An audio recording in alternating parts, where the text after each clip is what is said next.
Hi, welcome back to Tony's Reviews. This video, I'll be showing you Darktable Honest Review. So, Darktable here is basically a free Lightroom style RAW editor that serious photo people keep coming back to. And the best way to describe it is it's a non-destructive RAW workflow with a ton of control. Now you import your photos into its library, the lightable side, then you jump into the darkroom to edit, and it never overwrites your original file. Everything is saved as edit instructions, so you can always rewind or change your mind later.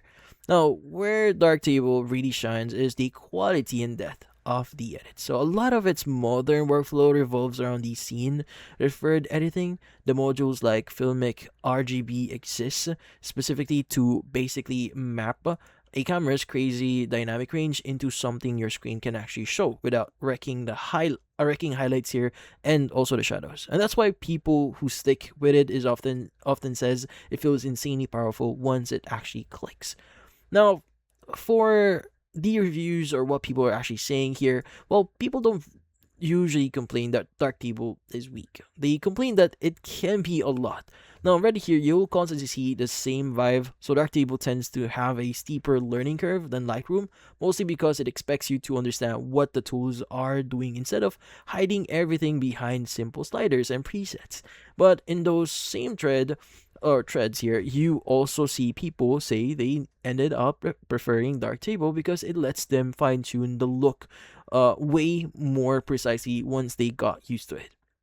Now, performance wise, though, Darktable can feel either wow, this is fast, or why is it export taking forever. Now, the difference is usually GPU acceleration, OpenCL, and also drivers here. So, Darktable usually supports OpenCL acceleration, and the manual events has a whole section on enabling it. Plus, you'll see Reddit posts saying about this, or it's night and day when it's working properly, and it's actively maintained.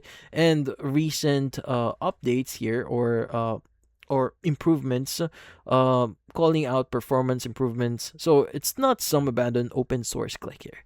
So you might be wondering, is it actually worth it using right now? Now, if you shoot raw and you want a legit pro grade editor without paying a subscription, where Darktable here is absolutely worth it. Just go in, expecting a learn it once, benefit forever kind of tool. Like, not a super simple casual filter app though. Now, if the goal is quick edits with almost zero learning curve, now people usually end up happier with something more beginner friendly. But if you're cool with putting a little time in it, well, Darktable can generally replace Lightroom for a lot of workflows. But that's about it. So, if you found this video helpful, hit the like and subscribe button and watch our next video.